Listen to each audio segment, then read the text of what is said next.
और तुम कब तक डर कर इन जैसे बेगैरतों से दबी रहोगी? हाँ, क्या तब उनसे मुकाबला करोगी जब ये तुम्हारी जान ले लेंगे तब बोलो?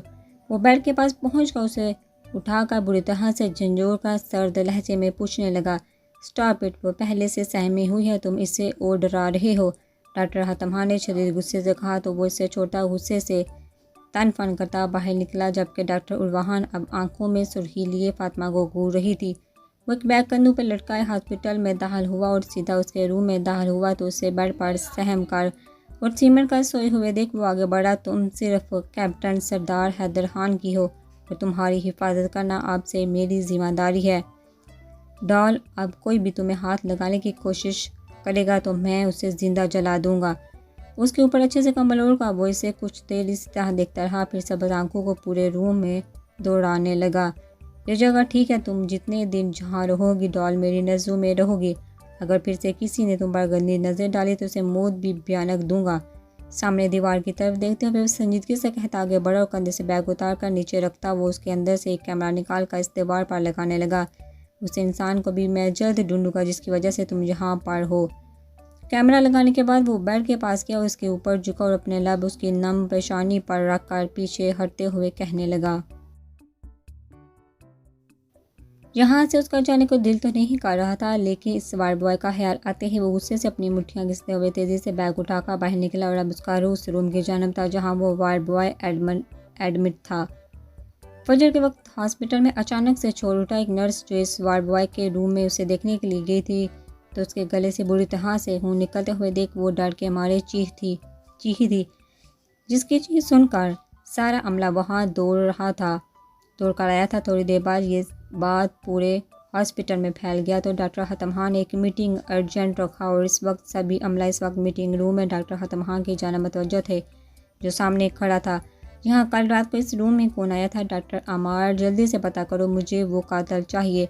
डॉक्टर हतम खान ने डॉक्टर अमार को देखते हुए कहा, ओके सर, मैं सीसीटीवी फुटेज से पता करवाता हूँ। आखिर कौन हो सकता है वो कातिल जिसने इतनी बेरहमी से साजिद का कत्ल किया है? डॉक्टर हतम खान सोचने लगे, तभी उनके दिमाग में सरदार हैदर खान का नाम आया तो वो गुस्से से अपनी मुठ्ठियाँ घिसने लगा। दूसरी तरफ डॉक्टर उर्वाहा को भी ऐसा ही लग रहा था क्योंकि वो जुनूनी इंसान ये कर सकता था और किसकी वजह से वो ये भी जानती थी। तभी वो यकदम से शदीद गुस्से से अपनी जगह से उठी और खामोशी से वहाँ से निकली। ऐसा क्या है तुम्हें जो मुझ में नहीं है, जो इसे तुम्हें दिखाई दिया मुझ में नहीं? वो तुम्हारे इश्क में इतना आगे निकल चुका है, इतना पागल हो चुका है कि वो तुम्हारी वजह से आज वो एक फ़ौजी से एक जुनूनी बन गया है। और वहाँ शदीद गुस्से की आग में जलती फातिमा के पास पहुंची, उसे शानों से पकड़कर बेड से नीचे उतार कर गुस्से से घबराती हुई बोली, आप किसकी बात कर रही हैं? फातिमा उसके खींचने पर लड़खड़ाती हुई उसे फटी आंखों से देखती बोली, वो नफरत की चिंगारियाँ आंखों में लिए उसे घूर रही थी। उसके जिससे जल्दी मेरी शादी होने वाली है, जिसका नाम मैं अपने नाम के साथ सुनती बड़ी हुई हूँ, लेकिन आज एक लड़की ने आकर उसे मुझसे जुदा कर दिया, मुझसे उसे छीन लिया है। मुझे तो लगता है तुमने ये सब पहले ही प्लान किया है और ये सब ड्रामा है जो तुम कर रही हो। बताओ तुम कब से हैदर खान के पीछे लगी हुई हो? वो नफरत से उसे तो कहती आखिर में रोने लगी, नहीं, मैंने झूठ नहीं बोला, ना ही कोई प्लान बनाया है और मैं हैदर खान को नहीं जानती। मैंने तो उसे ठीक से देखा भी नहीं और मैं ड्रामा नहीं कर रही। मेरे साथ सच में जुल्म हुआ था इस रात, वरना मैं हवेली से बाहर क्यों निकली थी? इस रात ज़िंदगी में पहली बार मैंने अपने घर से बाहर कदम निकाले थे। मैं कभी भी अकेली हवेली से बाहर कभी नहीं निकली थी, बल्कि हमने पढ़ाई भी हवेली के अंदर मुकम्मल किया था। उस रात बदनामी के डर से मैं बाहर निकली थी। वो रोते हुए ये सब कह रही थी जबकि सामने खड़ी नाजुक लड़की से नफरत से कूद रही थी। उसका पूरा जिस्म जल रहा था अपने रकीब की वजह से। तुम इस रात मर क्यों नहीं गई थी? हाँ, तुम मर जाती तो मेरा हान तुम जैसी नापाक लड़की से बच जाता, उससे तुम जैसी लड़की से इश्क ना होता। वो गुस्से से आगे बढ़कर उसे झंझोड़ कर नफरत से बोली, चली जाओ मेरे हान से दूर, उसकी ज़िंदगी से बहुत दूर चली जाओ, उसका पीछा छोड़ दो, बल्कि मेरी बद्दुआ है तुम जल्दी मर जाओ ताकि हमारी जान छूट जाए तुम जैसी नापाक लड़की से। वो गुस्से से कहती उसे घूर कर तेजी से वहाँ से निकली, जबकि वो अपने लिए नापाक लफ्ज़ सुनकर बेड पर गिरी और बुरी तरह से रोने लगी। रात के 11 बज रहे थे। लैपटॉप की स्क्रीन पर उन सब लड़कियों की डेड बॉडी की तस्वीरें थी जिन्हें ज्यादती के बाद बेरहमी से कत्ल कर दिया गया था। कैप्टन कैप्टन ब्लैक कप को अपने लबों से लगाए अपने दोनों टांगें टेबल के ऊपर के गौर से इन तस्वीरों को देख रहा था। तभी वो ठहरा और झटके से अपनी दोनों टांगें नीचे करता वो लैपटॉप की पैड को छूकर एक तस्वीर को जूम करने के बाद बगौर इस निशान को देखने लगा। थोड़ी देर देखने के बाद उसने अपने सीनियर को काम मिलाया जो उन्होंने अटेंड कर लिया। वो इन निशानों को बगौर देख रहा था जो सभी लड़कियों के बॉडी पार्ट थे। सारे इंसाफ का गुनाहगार एक ही है। मैं तस्वीरें आपको भेज रहा हूँ, आप देखिए इनकी गर्दन पर निशान और चेहरे पर जो एक जैसे ही हैं। वो संजीदगी से उनसे आराम से कहने लगा। दूसरी तरफ मौजूद उसका सीनियर उसे शाबाशी देने लगा। वेल डन कैप्टन, मुझे तुमसे यही उम्मीद थी कि तुम कुछ ज़रूर ढूंढ कर निकालोगे। सीनियर की बात पर वो कुछ भी नहीं बोला। सर, क्या ये बात लड़कियां एक ही इलाके की हैं या अलग अलग जगह से ताल्लुक़ रखती हैं? वो सभी लड़कियों के चेहरे को गौर से देखते हुए पूछने लगा। कुछ शहर की, कुछ दही इलाकों की है। सीनियर की बात पर वो मुठ्ठियाँ घिसने लगा। मतलब सर, कातिल एक नफ्स का मारा इंसान है और ये ज़की मलिक का काम नहीं है, क्योंकि मैंने उस दिन उसे देखा था कि वो किस किस्म का मर्द है, बल्कि वो मर्द कहलाने के लायक भी नहीं है। वो जान चुका था कि ज़की मलिक एक नामर्द है, लेकिन अपनी हवस को पूरा करने के लिए वो अपनी नामर्द होने का भी ख्याल नहीं करता और मासूम बच्ची को अगवा करके वो अपने नफ्स को पूरा करता है। कैप्टन, मुझे तुम पर हैरत हो रही है। पहले कैसे बॉर्डर पर जाने के लिए मचल रहे थे और अब देखो कैसे इस केस पर तुम काम कर रहे हो। ऐसा लगता है जैसे तुम्हारा कोई खास लड़की भी इस शिकारी का शिकार हुआ था और तुम इस कातिल को ढूंढ कर मौत भी नहीं दोगे, बल्कि उसे तरपा तरपा कर मारना चाहते हो। ऐसा ही है ना? सीनियर की बात पर वो नफरत से उस कातिल के बारे में सोचने लगा। सर, आपने सही कहा, मैं इसे मौत नहीं सिर्फ दर्द देना चाहता हूँ। उसे ज़िंदगी से तंग करने के बावजूद भी उसे जिंदा रख कर तड़पाना चाहता हूँ। वो गुस्से से सुर होता उनसे कहने लगा। इस लम्हे उसके सीने पर एक ऐसा आग जल रहा था, अगर वो कातिल सामने होता तो ज़रूर वो जलकर राख हो जाता। मुझे अच्छे से पता है, मेरे ज़िद्दी घमंडी साइको भतीजे को भी इश्क ने अपने मजबूत डोर से सख्ती से बांधा है। कौन है वो खुश नसीब लड़की जिसकी वजह से मेरा बददिमाग सरेयल भतीजा पागल हो गया है? अचानक से दूसरी तरफ मौजूद उसके सीनियर ने हंसते हुए पूछा तो वो गुस्से से फ़ोन को घूरने लगा। सर, काम के वक्त नो रिश्तेदारी, आपको याद है ना? मेरे फ़ौज में आते ही आपने मुझे यही कहा था, अब आप ही ये भूल रहे हैं। That's not fair. वो नरमी से बोला। ओके कैप्टन साहब, घर आकर ये घरेलू बातें तुमसे पूछूंगा। बस तुम अपनी चाची को अपनी मनपसंद खानों का कह देना, वरना फिर से वही आलू टींडे खाने पड़ेंगे जो घर में जाकर मिला करते थे पहले।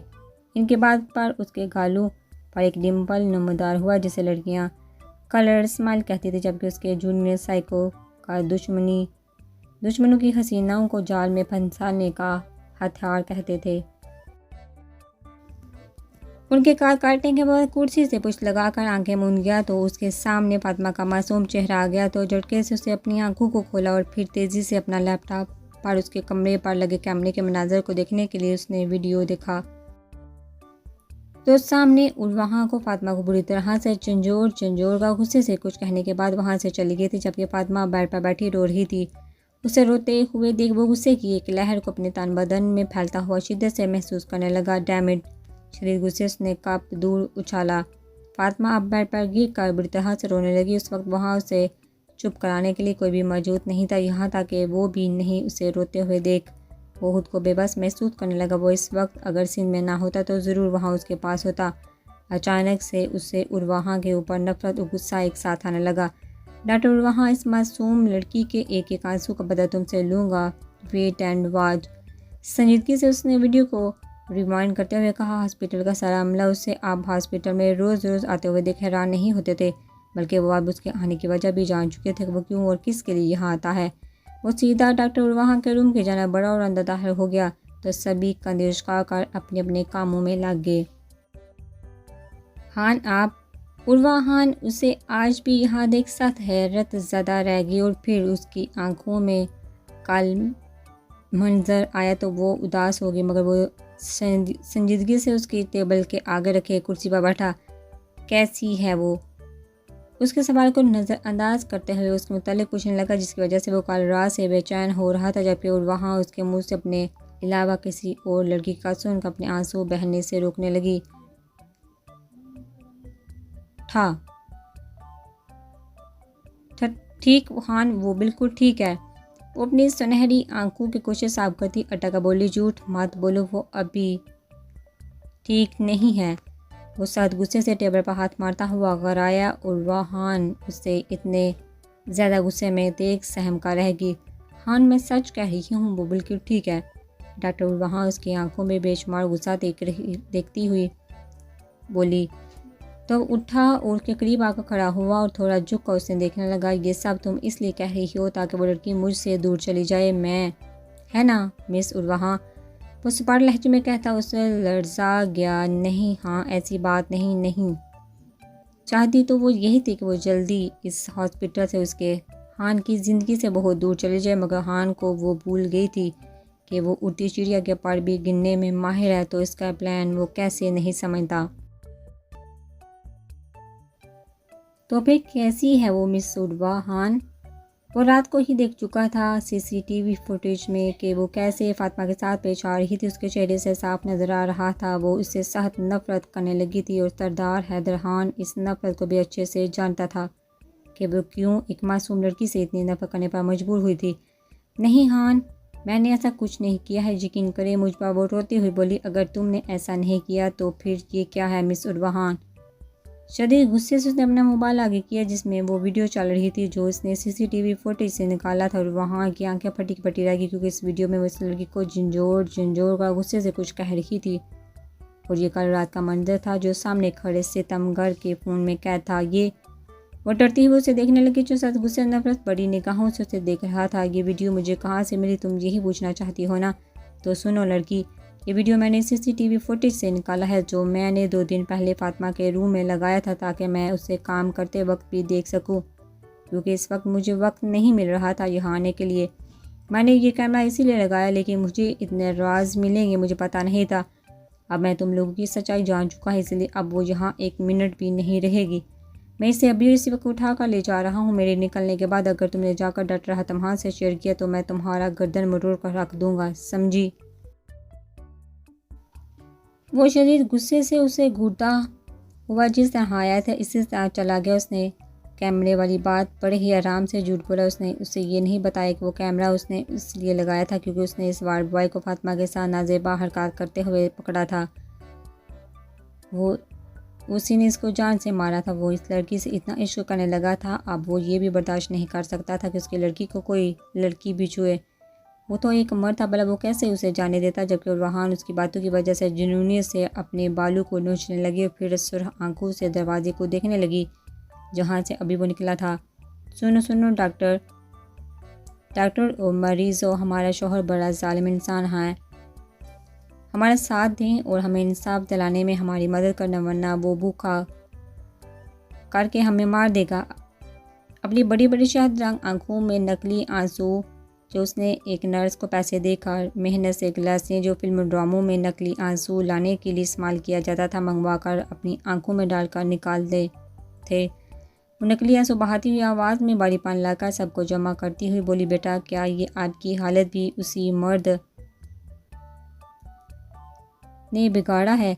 एक बूढ़ी औरत ने आगे बढ़ के जख्मी चेहरे को पकड़ते हुए देखा। नहीं नहीं आंटी, वो जालिम ना हमें मारता है, मारता भी बड़े प्यार से है। अचानक वो शर्माने की एक्टिंग करती हुई बोली, मारता तो है ना वो? हबीब साहब को हमें बताइए वो इस वक्त कहाँ है, मैं जाकर इसकी अच्छे से सबक लेती हूँ। भला कोई इतनी प्यारी सी बच्ची को क्यों ऐसे कर सकता है?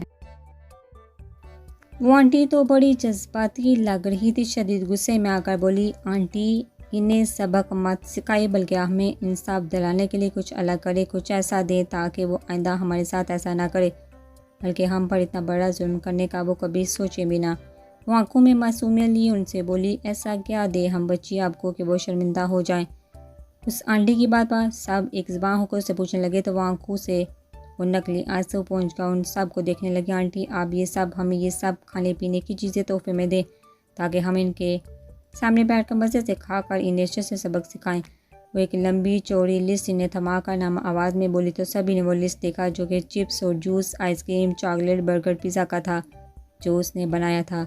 शक्ल से मासूम लगते हो, हरकतों से जालिम को इतनी प्यारी सी लड़की को इतना मारता है, हाँ बदतमीज़। फिर थोड़ी देर बाद सब उसके रूम में एक एक करके आकर उसे बहुत सारी चीज़ें देने लगे और जब गजनार साईं रूम में दाखिल हुआ तो इसी वक्त वो जज्बाती आंटी भी वहाँ आई और गजनार साईं को गुस्से से देखते हुए कहने लगी, अम्मा ये आप क्या कह रही हैं? हम और जालिम ये आपसे किसने कहा? गजनार साईं इस पूरी औरत को हैरानी से देखते हुए कहने लगा, जो नूर हरम को एक चॉकलेट का बड़ा डिब्बा देकर गुस्से से उसे घूरने लगी।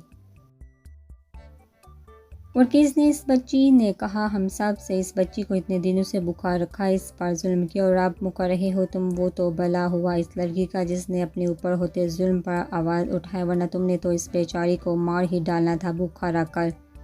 नूर हरम उसकी क्लास लेते हुए दिल ही दिल में हंस रही थी, जबकि गजनार साईं गुस्सा करने के बजाय मुस्कुराने लगा। इतने दिनों बाद उसे उसकी शरारत देखने को मिली। वो भला गुस्सा क्यों करता? उसे तो अपनी गुस्ताख लड़की इस तरह अच्छी लगती थी, शरारतें करते हुए, उसे तंग करते हुए। अम्मा काम ये मोहतरमा भी नहीं हमें तंग करने का, तो ये कभी भी मौका हाथ से जाने नहीं देती हैं। अभी भी ये शरारत कर रही हैं और हमें तंग भी। आप सब इसकी बातों में आकर इसका बिल्कुल भी यकीन ना करिए, ऐसे ही हैं और हमें बहुत अजीज़ भी। वो आंटी उसे हंसते हुए उसके पुराने कारनामों के बारे में बताने लगा तो नूर हरम अब के चुपने के लिए जगह ढूंढने लगी, मगर वो आंटी सब कुछ सुनने के बाद गुस्सा करने के बजाय हंसने लगी। गजनार साईं नूर हरम के हॉस्पिटल से डिस्चार्ज होने के बाद उसे हवेली छोड़कर हलमदाद के साथ शाह हवेली के लिए निकल गया था। आज उसे इतने सालों बाद बुलाया गया था। वो सिर्फ इसलिए जा रहा था क्योंकि देखना चाहता था वो अब उसके साथ क्या करना चाहते हैं। अब नफरत के अलावा क्या बाकी है जो वो उसे देना चाहते हैं। जब उसकी गाड़ी हवेली के अंदर दाखिल हुआ तो वह सबसे सुर होती आंखों को पोंछकर गाड़ी के रुकते ही दरवाज़ा खोलकर बाहर निकला। बाहर उसका सभी बेसब्री से इंतजार कर रहे थे, जिनमें शहरयार बहशाह भी जो शर्म से अपनी आंखें नीचे झुकाए खड़ा था। जो बात है हमें यही कहिए हमें। वो संजीदगी से बादशाह से मुखातब हुआ, जो इसकी संजीदगी को नज़रअंदाज करते आगे बढ़े, उसे सीने से लगाकर रोने लगे। इस वक्त इन्हें वही इनका सहारा लगा था।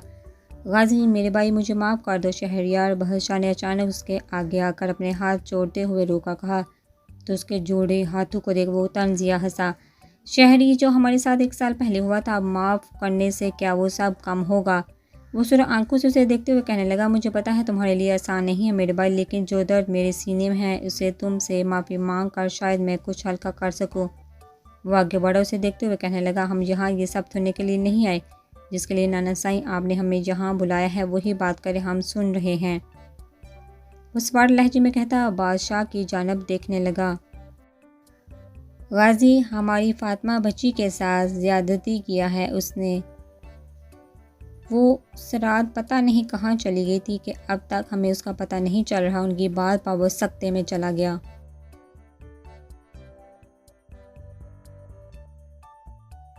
जी आप क्या कह रही हैं नाना साईं का? किसने हमारी बहन के साथ इतना बड़ा जुल्म किया है? ना बताएं उसके, हम इसकी जान ले लेंगे, ज़िंदा नहीं छोड़ेंगे इस दरिंदे को। वो शदीद नफरत से उस शख्स के बारे में सोचने लगा जिसने उसकी बहन सालार शाह की बहन के साथ इतना बड़ा जुल्म किया था। उसका दिल तो चाह रहा था कि वो शख्स उसके सामने और वो इसकी जान ले ले।